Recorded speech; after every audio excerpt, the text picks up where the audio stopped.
j'espère que vous allez bien. Bienvenue sur la chaîne des recettes de Myriam. Alors, nouvelle vidéo, nouveau gâteau. Aujourd'hui, je vais vous montrer la réalisation de ce layer cake ou de ce drip cake. Alors, il est composé d'une génoise au cacao, d'une ganache montée à la fraise avec des morceaux de fraises fraîches, le tout recouvert d'une ganache au chocolat blanc, surmonté par-dessus de rosaces de crème montée. Donc je vais vous montrer la réalisation de ce gâteau, la réalisation du drip, comment j'ai disposé mes petites photos sur feuille de sucre par-dessus, la réalisation également de la petite rose que j'ai déposée par-dessus mon gâteau. En tout cas, j'espère qu'il vous plaît et qu'il vous donnera des idées, que vous allez apprécier de visionner ma vidéo. Si c'est le cas, n'oubliez pas de me mettre un petit pouce bleu, de partager avec vos amis sur vos réseaux et si vous êtes nouveau sur ma chaîne, n'oubliez pas de vous abonner. Je vous laisse tout de suite avec la réalisation de ce gâteau. Alors, j'ai d'abord commencé par la réalisation de ma rose. Comme vous voyez ici, donc j'ai les emporte-pièces pour couper les pétales de rose. J'ai pris les tailles du milieu, donc ni la plus grande ni les plus petites. Donc il faut 3 tailles de pétales. Bon, les roses, il y a plusieurs techniques pour les faire. Chacun fait vraiment en fonction de ce qu'il a l'habitude. Donc moi je vous montre comment moi j'ai réalisé la mienne. C'était une rose vite fait. Normalement ça prend plus de temps à préparer car il y a des temps de séchage pour vraiment réaliser une très belle rose réaliste. Donc moi j'ai été prise par le temps et j'ai fait vraiment très vite la rose. Donc ici, comme je vous ai dit, j'ai 3 emporte-pièces. J'ai les tapis en silicone pour affiner la pâte à sucre. J'ai mes outils boules pour vraiment affiner les extrémités des pétales. Et comme vous voyez, j'ai coupé 3 petites pétales dans de la pâte à sucre que j'ai bien affinée, 5 pétales moyennes et 5 pétales de la plus grande taille. Ici, je vais faire le cœur de la rose. Normalement, comme je vous ai dit, ça se fait à l'avance. On le met sur un pic en bois ou sur une tige et on laisse sécher.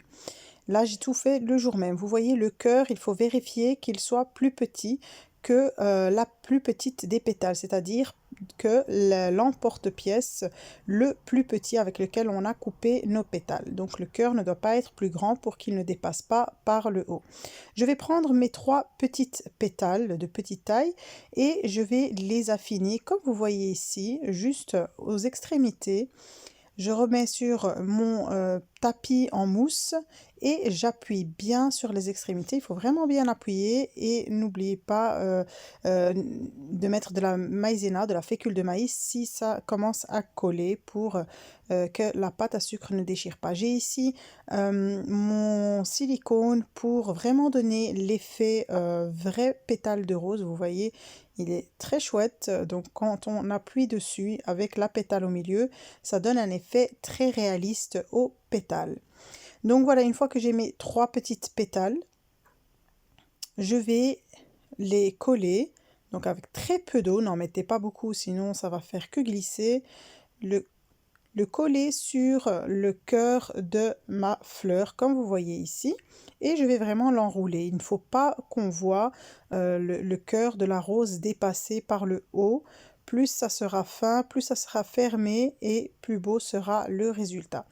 Donc voilà, c'est pour ça que je dis préparez le cœur sur la tige 1 jour ou 2 jours avant, laissez-le bien sécher pour qu'il durcisse, pour qu'il puisse vous faciliter le travail. Moi ici j'ai vraiment tout fait dans l'heure, c'était vraiment à la dernière minute. J'ai essayé de me débrouiller comme j'ai pu, donc c'est vraiment handicapant. N'hésitez pas à préparer à l'avance. Alors normalement à l'étape où on a mis les 3 petites pétales, on laisse vraiment la rose sécher. Il faut qu'elle durcisse pour que ce soit plus facile pour la suite. Donc moi je continue, comme je vous ai dit, j'ai tout fait directement, j'étais prise par le temps.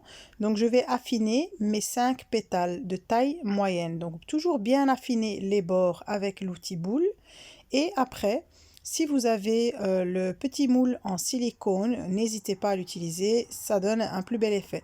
Alors j'ai commandé que ce soit le silicone ou les emporte-pièces d'AliExpress pour les personnes qui se posent la question. Donc c'est moins cher, mais il ne faut pas en avoir besoin dans l'immédiat étant donné les longs délais de livraison. Mais franchement, ça vaut la peine. Donc voilà, ici en fait je vais déposer les pétales une à une.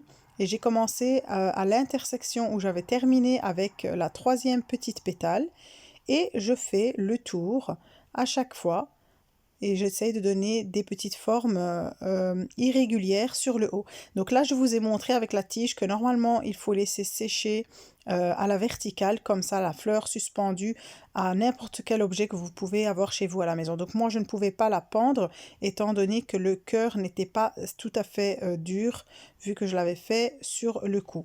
Donc je l'ai laissé sécher à plat sur la table directement. Ici, j'ai affiné mes 5 dernières grandes pétales. Et voilà, je fais de même.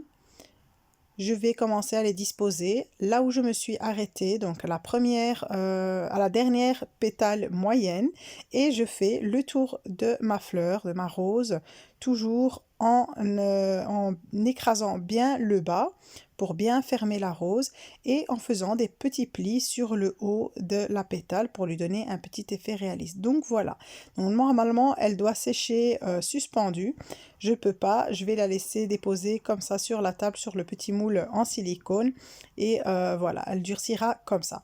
Alors ici pour mes décorations, pour mes photos en sucre que j'ai fait imprimer, je vais juste, comme je vous l'ai déjà montré, j'ai déjà découpé préalablement les petites photos et je les dispose sur de la pâte à sucre blanche que j'ai étalée finement. J'ai enlevé le film plastique évidemment et puis voilà, je coupe tout autour et je vais laisser sécher tout ça. Alors ici, j'avais utilisé un moule en silicone du logo Chanel que j'ai disposé sur un rond de pâte à sucre rose et j'ai piqué sur un cure-dent. Ici, le moule en silicone Happy Birthday, tout ça vient d'AliExpress. Et ici aussi, le petit emporte-pièce pour faire le cadre. Et ici, les réglettes pour les lettres de l'alphabet en minuscules viennent de Amazon. Donc voilà, il faut juste appuyer dessus et taper un bon coup. La lettre descend toute seule. Et je vais un peu mouiller avec mon pinceau le centre de mon cadre. Et je colle les lettres. Alors elles sont très fragiles ces petites lettres, donc il ne faut pas hésiter à les remettre comme il faut avec un outil ou une aiguille pointue pour vraiment leur donner une belle forme. Alors ici j'ai dilué ma poudre dorée dans très peu d'huile, vraiment une petite goutte d'huile. Et voilà, je repasse sur les lettres, je fais le contour de mon cadre, ça donne toujours un bel effet. Et je vais laisser tout ça sécher. En attendant, je vais passer au fourrage de mon gâteau. Alors pour ce qui est du gâteau, je vais vous laisser tous les liens en barre d'infos. Ici, j'ai une génoise au cacao, je l'ai déjà réalisée. Pour le sirop, j'ai pris du lait et j'y ai mis de la poudre de cacao, donc du Nesquik tout simplement. J'ai laissé bien refroidir. Alors la ganache de couverture, je l'ai teintée en un rose très clair. Je mettrai aussi le lien de la vidéo. Et ici, j'ai la ganache montée à la fraise. Le lien sera aussi mis sous la vidéo. Voilà, comme ça vous aurez tout en détail. Et la vidéo est moins longue.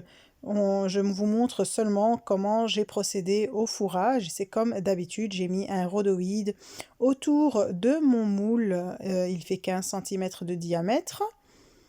Et je vais fourrer étage par étage en imbibant généreusement ma génoise. Ici, j'ai mis quelques morceaux de fraises fraîches que j'ai coupées en petits morceaux. Je les enfonce bien dans la ganache pour que la génoise adhère bien. Et voilà, je termine jusqu'à l'épuisement de mes disques de génoise.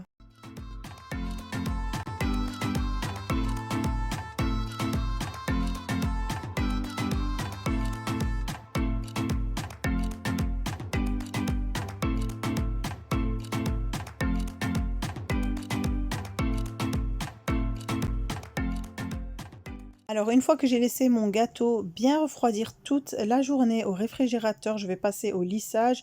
Ici, je mets très peu de ganache de couverture sur mon plateau tournant et je vais disposer mon disque en plexiglas. Donc c'est une autre technique si on n'a pas de tapis antidérapant.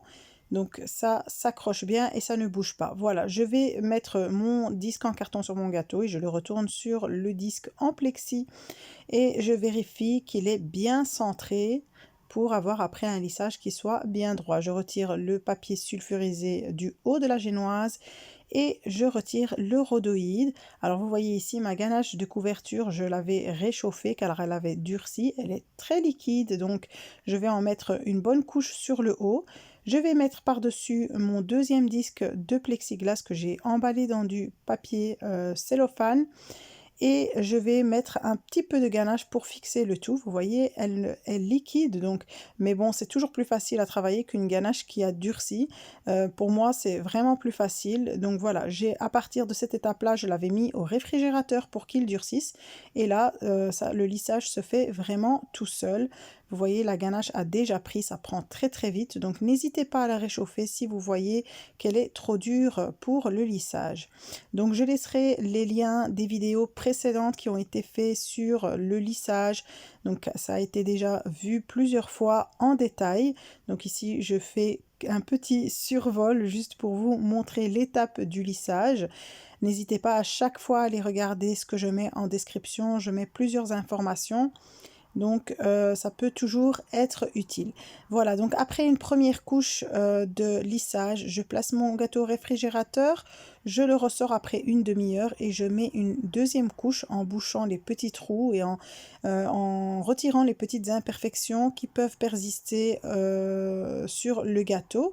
Je retire le disque en plexiglas du haut, je l'arrache simplement, il s'enlève tout seul avec le plastique cellophane et je mets la ganache sur le haut pour vraiment bien lisser, avoir un gâteau qui soit bien droit avec des beaux angles bien droits également. Donc prenez le temps pour votre lissage, c'est le plus important.